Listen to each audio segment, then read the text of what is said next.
Hi, this is Luba. I've got a message for you today. Just want to share some thought with you about our younger generation. I call us a history and our kids, our younger generation, a future. You know how parents always want their kids to listen and we try to tell them, kids, we know more about the past, we got more experience, so listen to us. We have something to share with you, something to teach you. But many times, kids don't just go by our knowledge. They learn, actions speak louder than the words. So we gotta pretty much win their trust. We want to show them that they can gain something from us, that we can be example, that we actually can teach them things, and that we can be a team, that we need each other.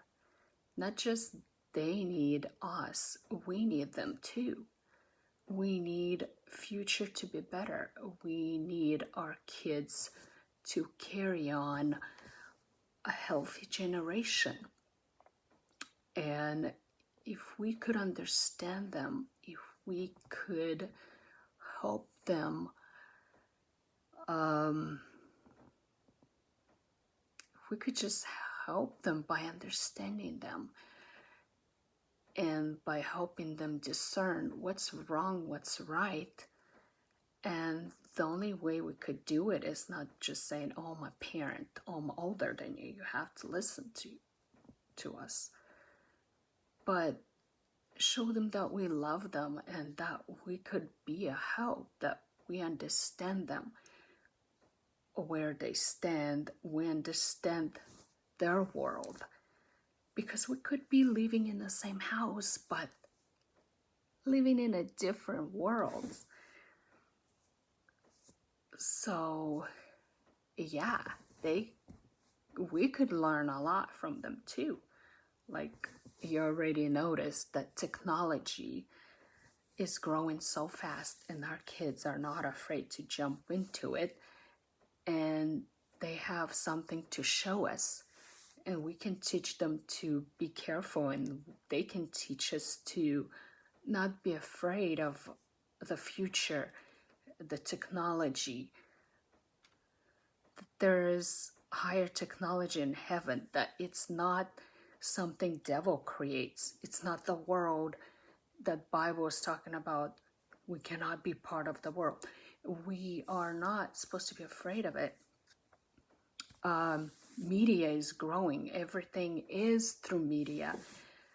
And we could be helping our children. I remember when my oldest two were teens and they jumped into Facebooks and all this, got their accounts and stuff. When I found out, I was like, my first thought was to cancel their accounts. They don't need it, protect them. Don't let them. It's safer at home. It's safer not to get into none of this. Protect them from cyberbullying. But God is like, while they're still with you, aren't we parents that's supposed to protect our kids and help them discern, help them learn? While we're still there, we could teach them. And I've bumped into many parents. They would say, no, while you are at home, you're gonna do what I tell you. You're only gonna do as I say. And I don't care what you think or this and that. And why? And if kids do get in trouble, parents are ready to just throw them out. Oh, because they're ruining our name, they're embarrassing us.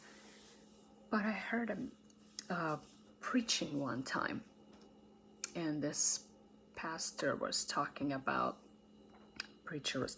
how many parents are just ready to throw them out because they're too embarrassed, because they don't want kids to ruin their name. And that time I made a decision. I was like, no matter where my kids, what they get into, what trouble they get into, I will be there for them. And I don't care what people think. I will be there for my children. And when I told that to my kids, they're like, wow, Mom. And there was time when a dad wanted to kick him out, my son out. It's like, okay, he wants to taste the world, let him do it. I said, no, that means I failed him. It's like, no, son, I want you home until 18. And then we'll talk about it once you turn 18 if you still want to move out. But don't leave, because then I feel like I failed you. Let's try to work it out. So yeah, we don't want to be the parents that, God forbid, but if kids overdose and we're the ones to find out that they were about to die, or they did and I was not there for them. Why would we want to wait for our kids, for something to happen to them before they tell us? Why not be the parents that kids will run to us no matter what they did? I am not saying that they're allowed to do all this, but if something happens, why not be us who they run for help because they trust us enough? Otherwise, why would a child, let's see they're involved with drugs, and why would they run to us knowing that we're gonna cut their head off before the drugs do? Do you see what I mean? Yes, God forbid for them to go that route. But if they do, we want to be the parents to help them, to know how to help them. Because drugs is addiction, it's spirits that we can rebuke, find the door, what caused it. Is it through generational, or is it something kids got involved in? And we are there to take care of it. There's always a ways out. What caused it, you know?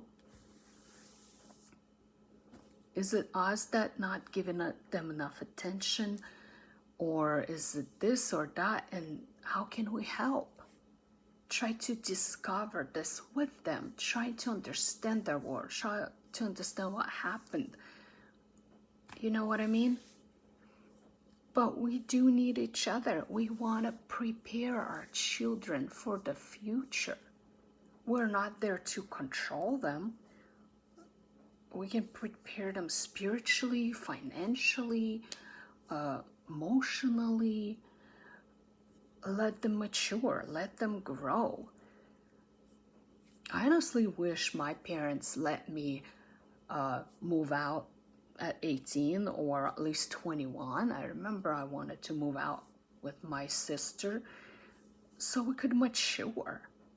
They can't protect us, they have to trust us. How will they learn? We have to load them with all the info, but we want them to grow, to learn. Believe me, when you have good reasons, facts to explain what consequences will come with this action of theirs, or this, kids will listen. They listen. And they will leave that way. If you back it up by the Bible, by the facts, that this is good for them, this will cause this, that, they know that if we make sense, that we love them, they will listen. If not, let them learn. And there's other examples how we need them. Show them that we're not proud and we're willing to use their knowledge, their experiences. What's wrong with that? Like, I bought a waxing machine and my daughter offered to help and to enjoy and to do it together, and boom, I had no idea how to use it, but she did. My 12-year-old. I was like, how'd you know? It's like, I've been watching some videos and read them and learned, and when time came, she was able to help. She knew how to use it. And when we explain to our children what they should not expose themselves to, what they do, what they don't, you have a right to check your children's phone, computers, whatever.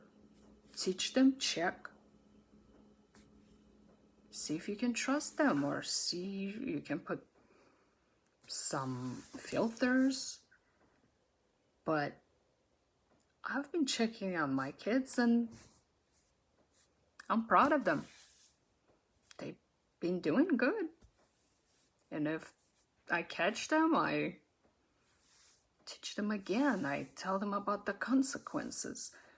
This is not healthy. This will cause this. But telling kids no, no, no, no, and when they turn 18, go ahead, do whatever. And they're on their own. Why not be part of your kid's life? As simple as boyfriend dating. But if you say no, no, no, their challenges, their problems, you will hear about them after everything happens, because they'll still be doing it behind your back. You have to make sense. Another example, when I had no idea about some products, instead of me going and checking things out myself, my younger sister was able to load me with all the experience and all the knowledge about this product or this that I was happy with afterwards. And then my daughter did the same thing. She wasn't proud. She was happy to get help from my daughter. It's like, help me, what do you think? This and that, and boom. She ended up saying, I'll never go shopping with you because you loaded me with all these goodies that I end up going broke. Anyway, but I'm just giving you an example that we need each other. If we work as a team, we can make a better world. So, love your kids, try to understand them, and be there for them. Try to win that relationship. Yes, you're still a parent, but be there for them. Kids walking around. Anyway, till next time. God bless. Bye-bye.